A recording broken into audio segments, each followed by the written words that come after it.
kumusta? Inaanyayahan ko kayong lahat sa aking channel. Ngayon ay magbabahagi ako ng bagong video tungkol kina sila at Halil, at sila Turkoglu at Halil Ibrahim Ceyhan, na minamahal ng mga tao, ay nakakuha ng lahat ng atensyon sa kanilang magagandang post. Ang pag-ibig nina sila Turkoglu at Halil Ibrahim Ceyhan ay lumikha ng isang shock effect sa set ng Cranberry Sherbet series. Kinailangan ng mag-asawa na tapusin ang kanilang collaboration sa set ng drama dahil sa matinding damdamin para sa kanilang relasyon. Habang sila Turkoglu at Halil Ibrahim Ceyhan ay nagbahagi ng mga pangunahing tungkulin sa serye ng Cranberry Sherbet, nakaranas sila ng mas kahangahangang kwento. Kapansin-pansin na ang rapprochement ng dalawa sa set ay nauwi sa pag-iibigan sa paglipas ng panahon.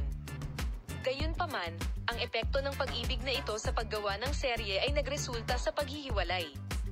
Sa isang panayam kay sila Turkoglu, ang kanyang mga kapitbahay at direktor, ang punto kung saan ipinaliwanag niya na kailangan niyang umalis sa serye dahil sa mga emosyonal na pag-unlad sa serye, sinabi ni Turkoglu kay Halil na naapektuhan nito ang aming negosyo sa pag-ibig. Gumawa si Halil Ibrahim ng mga emosyonal na pahayag sa parehong panayam sa Ceyhan. Ang pag-ibig namin para kay Halil Ibrahim Ceyhan sila, na nagpahayag na ang pag-ibig sa pagitan ng dalawa ay lumakas sa paglipas ng panahon, ay napakahalaga sa akin. Pero alam naman namin na kung hindi kami makapag-focus sa trabaho namin, alam namin na maghihirap ang serye, kaya we decided and we broke up. Ang paghihiwalay ni Halil Ibrahim at sila Turkoglu ay nagpagalit din sa kanilang mga tagahanga.